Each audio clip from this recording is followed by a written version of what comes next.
Recording. Okay, here we are, Yud Daled Kislev, the wedding day of the Rebbe and the Rebbetzin. The famous quote of the Rebbe, "This is the day that connected me with you." This is the Rebbe speaking to the Hasidim.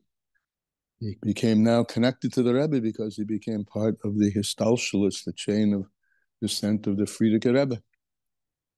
So, what does the Frierdiker Rebbe have to tell us today? Yom Yom.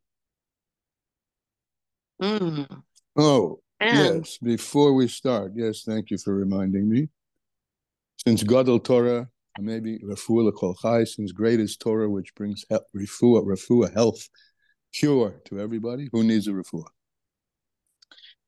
Yehuda Sodach Basal Yisachar, Chaim Yaakov ben Sarah, Yosef Yitzhak ben Lior, Shoshana bas Hannah, Gary Roberts, son of George, Yaakov Shaul ben Hannah Miriam, Yehudit Gila bas Rachulea. Refuah Shlema B'Korev. Much. Also, Roy ben Ruchama, Yisro ben Yamin ben Leah Gittel, Isserborg ben Mariasha, and Benjamin Ber ben Chana. Sabrina Celestine, daughter of George, and Sabrina Celestine, daughter of George Leo. Please include. Thank you. We got her. For Shlema B'Korev. Also, Tuvia ben Avram and Devor Leah bas Rus Ahuva Liba. Okay. And I just wanted to add, it happens to be, which I found out many, many years later, my parents' wedding anniversary as well. Oh, wonderful. Beautiful. Yeah. What a great day for them to have a wedding anniversary. Huh? Right. Excellent. Okay, he starts with a halacha. Birchat hamazon. When you say the blessings after eating bread, is said over a cup of wine, even without 10 people having dined together, even one person can say it. You do say it over a cup of wine. The cup is held in the palm of the hand, the fingers extending upward. Hold the cup from Rabbi Seven Bention until after the third brucha, when it is placed on the table. Now, in a longer little Hayom Yom today, in one of my father's sichos, this is the Rabbi Rashav's sichos, he explained the subject of which this is the core. There are a few levels in a Jew. One is tzaddik, one is yashar, straight, upright, hamim, pure, and chosed. So let's look at each one. Tzaddik is so called regarding his fulfillment of the positive mitzvos, thereby eliciting revelation inherent in the creative order, about which we'll speak in today's Tanya. So this is tzaddik. This is not the definition of tzaddik in Likutei Amorim. When we go back to the beginning, this is, to me, what is a righteous person? One who, through his mitzvahs or her mitzvahs, elicits revelations inherent in the creative order, as opposed to higher than the creative order. Yashar, straight, that's the word yashar, upright, is so called regarding his or her fulfillment of the negative mitzvahs, which drives forth revelations beyond the creative order. Mitzvahs laisa say, deeper than mitzvahs aseh. Negative mitzvahs reach deeper than positive mitzvahs. Tamim, this is a pure person, an earnest person. Someone who's a tam elicits revelations from a level of godliness at which, quote, the taste of the tree's wood and of the fruit is of the same. This, of course, is an allusion to before the Eitz Hadas. So this is an allusion to the light that existed before any order of creation and separation existed. The co-joining of the, as he says, what does he say? The co-joining of the encompassing light and the filling mamali light. Malkif and Soivev joined together with no boundary in between. Highest of all is the chassid.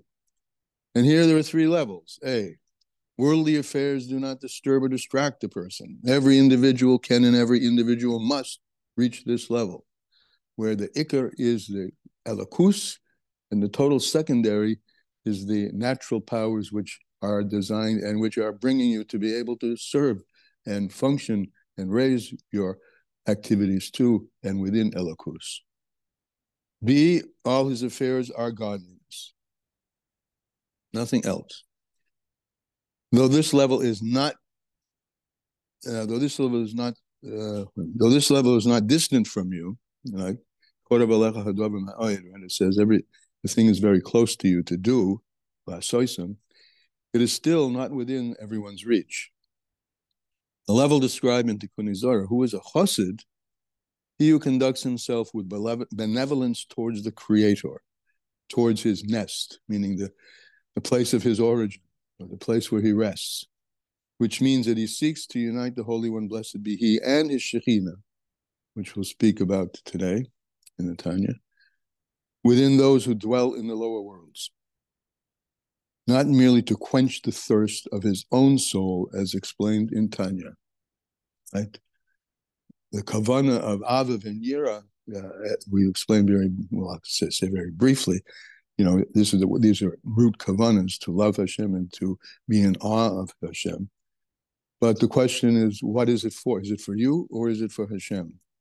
So if it's for you to quench your thirst, you want to feel close, and you don't want to feel difference, the emphasis is on you.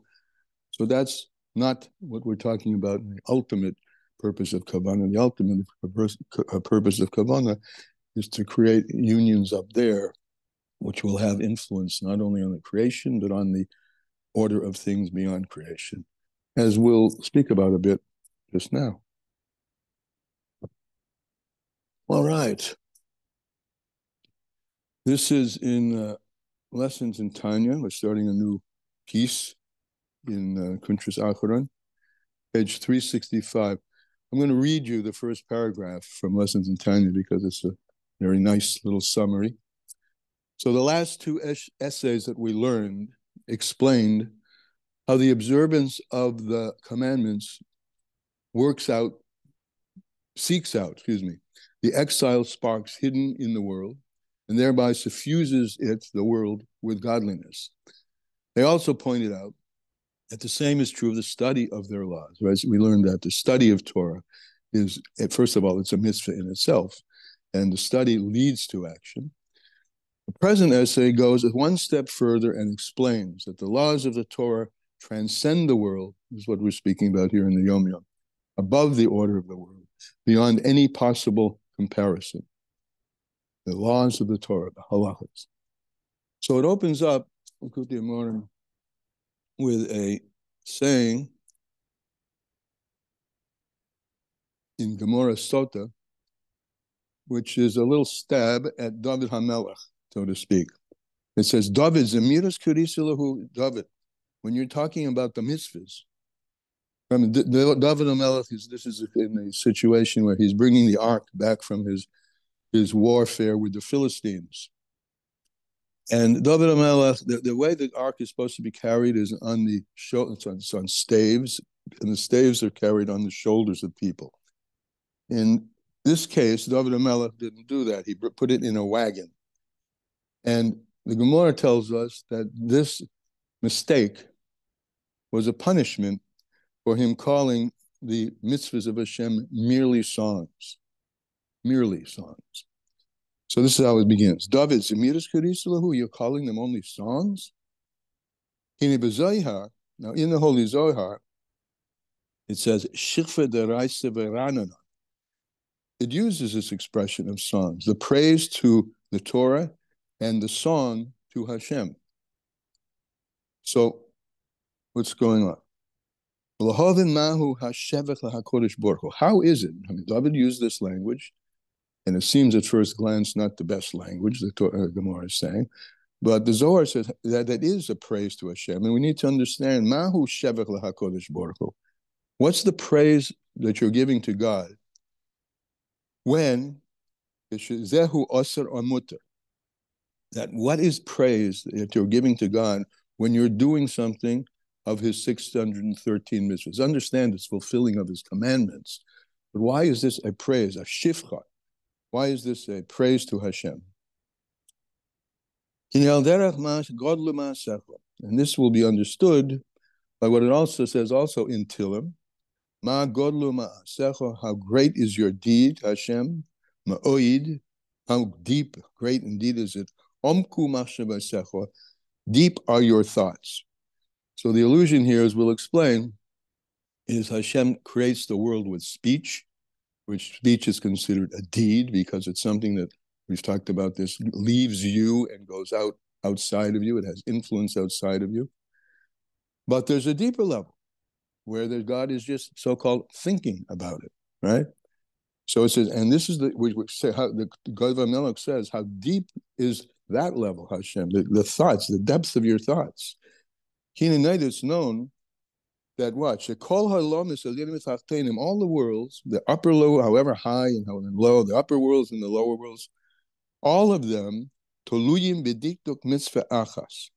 They all depend on one little exactitude, dikduk, one little exactitude, fine point of halacha. If you deviate from it, you're not doing the mitzvah the way Hashem intended to. And so he says that all of the worlds depend on doing our acts of doing halacha exactly as they're defined in the halacha and in the Shulchan Aruch. Derech mashal, for instance, he gives an example from the korbanos. Ima korban kosher, if the korban is kosher, what happens, because you're doing something exactly as it's expressed in the Shulchan Aruch. So what happens from that is nasa yichud elyon. That creates a unity at the highest levels, as we're saying, beyond creation, where he's just so-called thinking about creation, and that actually even deeper. But here he speaks about in the depths of God's thought. It creates a yichud over there, a yichud elyon, the oilim al kol oilims, which rises above all the worlds. So we're getting to this an aspect of mitzvahs which we really hadn't spoken about till now. And of course, mitzvahs are fulfilling God's commandment. But what does that mean? I mean, it's been kind of lurking because we've talked about that the commandment comes from God's ratzon, his will, which will gives rise to thought. So this is the expression, omku machshavasecha, in the depths of his thought, where the source of thought comes from.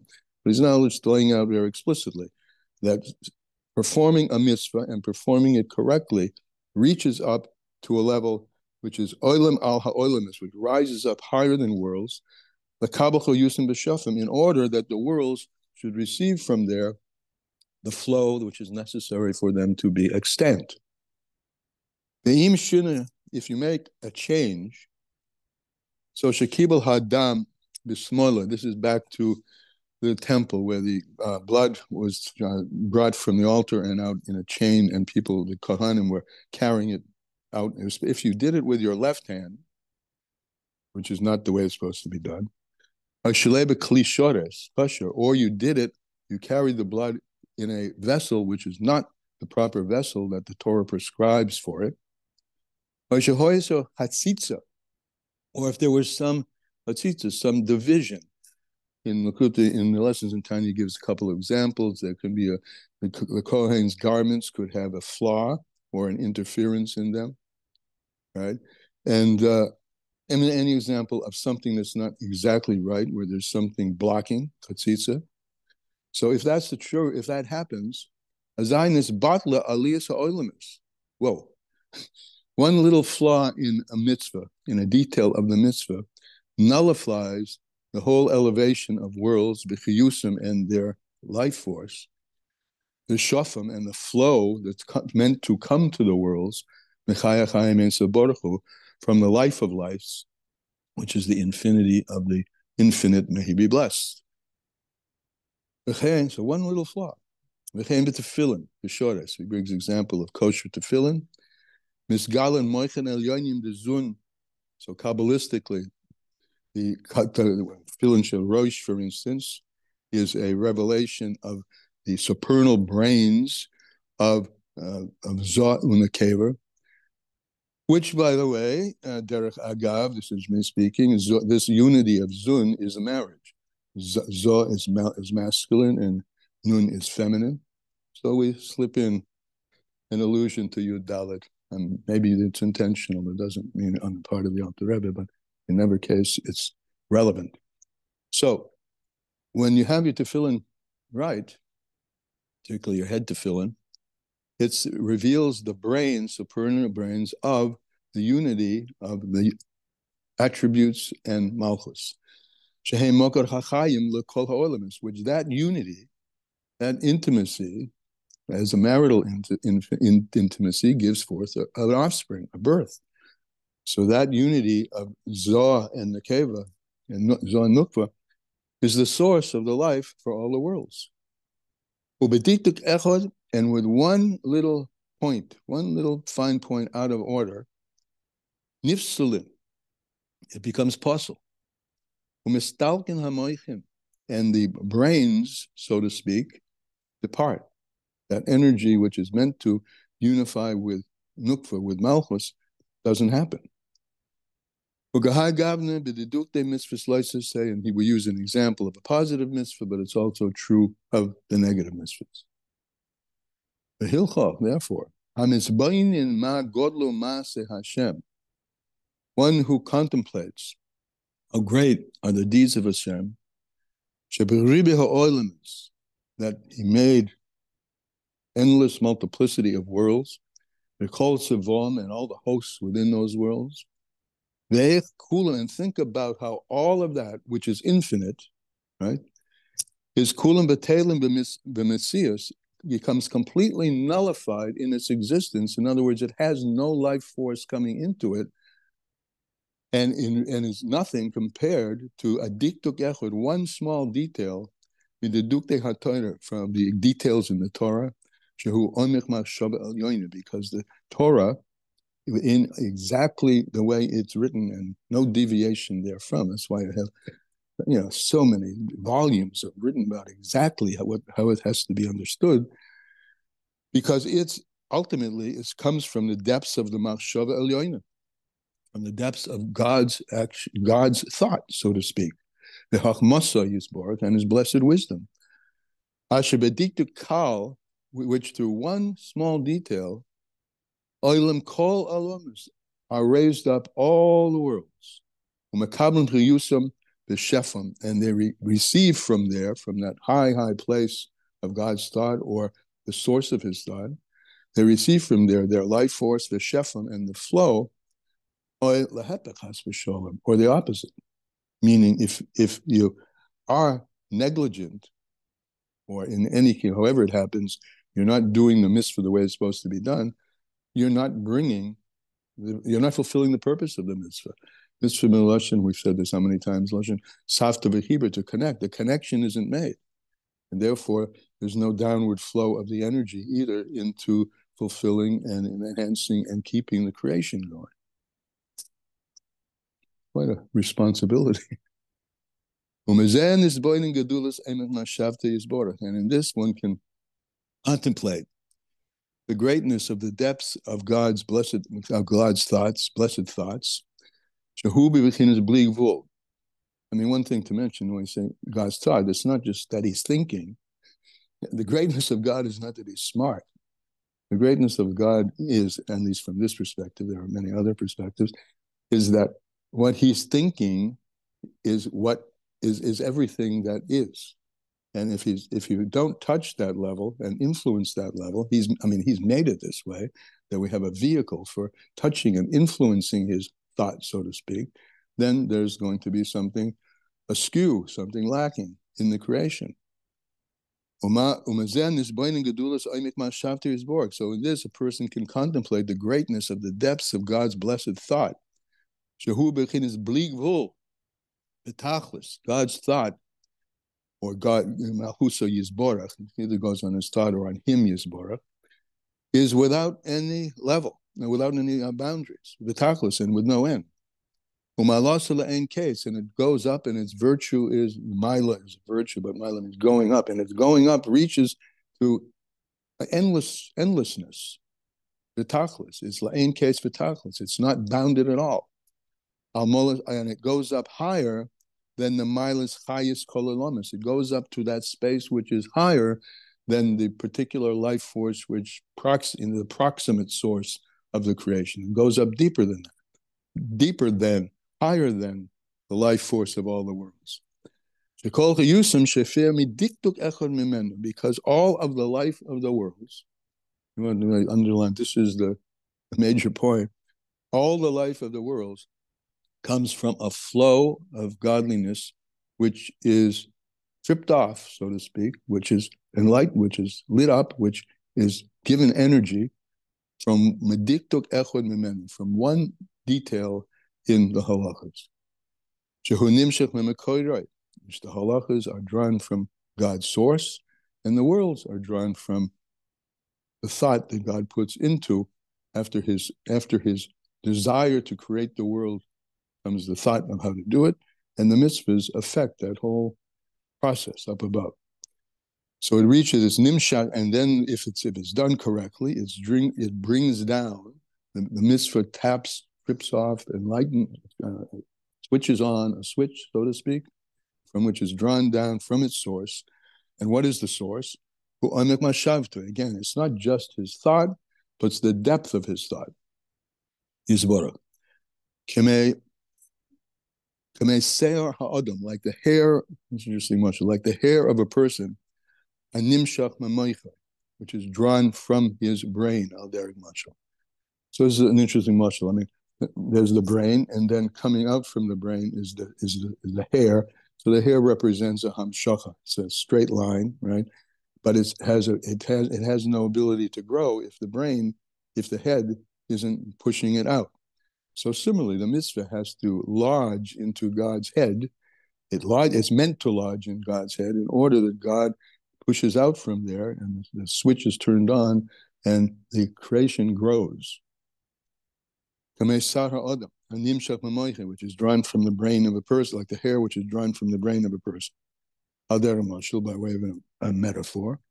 And as is known,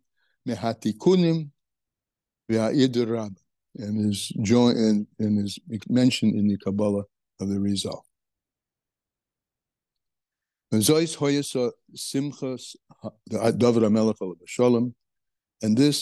was the joy that David felt. He felt this amazing joy. That he sang, and now these two words, technically, a zimira is an instrumental. It's singing. It's a voice accompanied, or it's just an orchestral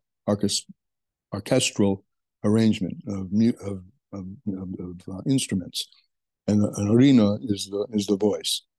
So he apparently did zamer umeran. Maybe I don't know what instruments were there, but he did this. He did mezamer umeran. So did the point. So was the joy of David HaMelech, who sang.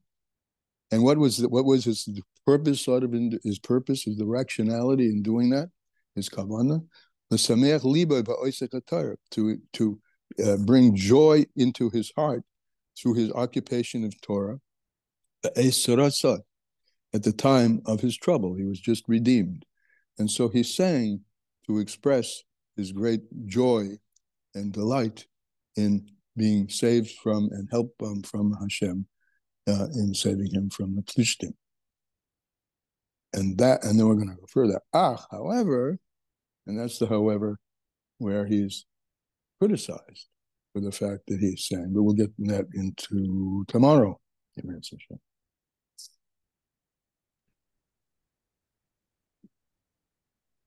Okay. Any comments, questions, comments? Let's see, PRS. Me. No. This is all very beautiful about the importance of paying attention to halacha, and it matters what we do, doing it right. But we also, but it brings to mind the fact that we have. I mean, I'm learning some Mishnahs and going into more. There's so many different opinions about what the exact exact halacha is. There's elu ve'elu divrei Elohim Chaim, right? We have many, many different opinions, and we have different, not to even in halacha between Sfardim and Ashkenazim, but of course you get even into minhagim. It's even more vast, and the Rebbe often spoke about how dear minhagim are to the Eibishter. But we're talking here about halacha and the specific. But it certainly raises that question. What's your question? There's not here. It's saying every specific detail has to be done in a certain specific way, but we don't know. We don't have. There's many things that says taku. When Mashiach comes, we'll know exactly how to do things. We don't really know. We know we have our rabbeim. We have to ask halachas. We have to ask the rav when we don't have. We don't know. But the way the world is not so. It's not so clear exactly how we're supposed to do things. Is that true? No, it's very clear. It's called psak halacha. All of what you said, everything you said is true. Absolutely everything you said is true. But Baruch Hashem, we have psak halacha. Right. And the psak halacha is the way it's supposed to be done, at least in this time. That's a classic example, we talked about the Hanukkah lights. There's two totally different opinions about it. Right. But the psak halacha is bang. And that's the way it's supposed to be done. But there's very specific examples where, I live in a community where they have their people do different things, and that's their halacha. You got it.